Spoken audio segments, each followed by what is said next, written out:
ফাল্গুনের প্রথম আলোয় বসন্তের আগমনকে বরণ করে নিতে গ্যান্ডারিয়া কিশলয় কচিকাঁচার মেলা প্রাঙ্গণে শুরু হয়েছে বর্ণাঢ্য বসন্ত উৎসব। একই সঙ্গে যাত্রা শুরু করেছে কিশলয় চারুকলা কেন্দ্রের ২১তম বার্ষিক চারুকলা প্রদর্শনী।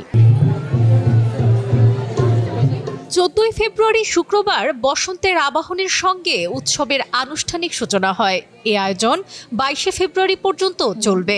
সকাল ৮টায় কিশলয় ললিতকলা কেন্দ্রের অধ্যক্ষ গোলাম জিলানির সঙ্গীত পরিবেশনার মধ্য দিয়ে উদ্বোধন করা হয় বসন্ত উৎসব ১৪৩১। অনুষ্ঠানের সভাপতিত্ব করেন গ্যান্ডারিয়া কিশলয় কচিকাঁচার মেলার সভাপতি ও স্বাধীন বাংলা বেতার কেন্দ্রের শব্দ সৈনিক বীর মুক্তিযোদ্ধা এম শফিউর রহমান দুলু। প্রধান অতিথি হিসেবে উপস্থিত ছিলেন বিশিষ্ট চিত্রশিল্পী তাজউদ্দিন আহমেদ ও টি.এ. কামাল কবির। এছাড়া সহসভাপতি আবু তাহের বকুল সহ অন্যান্য বিশিষ্ট ব্যক্তিরাও উপস্থিত ছিলেন।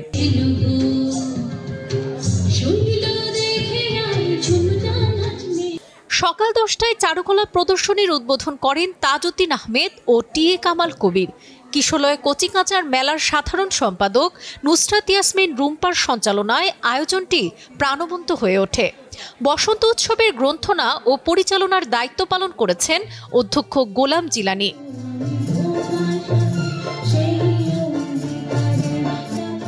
উৎসবে একক সঙ্গীত পরিবেশন করেন আশিস কুমার শীল, হুমায়রা হামিদ হুমা, নাফিজা পারভিন হিয়া সহ মেলার শিক্ষক ও শিক্ষার্থীরা। গান, নৃত্য, আবৃত্তির মোহনীয় পরিবেশনায় রাত পর্যন্ত উৎসবের প্রাণচাঞ্চল্য বজায় ছিল। ছবি আঁকার জন্য উৎসাহ দেবেন এবং যারা বড় বড় যারা গার্জিয়ান আছেন তারাও বাচ্চাদের উৎসাহ দেবেন যেন সুন্দরভাবে ছবিগুলি আঁকতে পারে এবং এই কালচারটা আমাদের ধরে রাখা উচিত।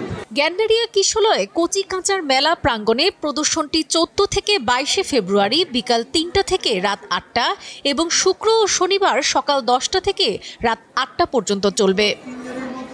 সাবরিনা কাজী, কালের কণ্ঠ।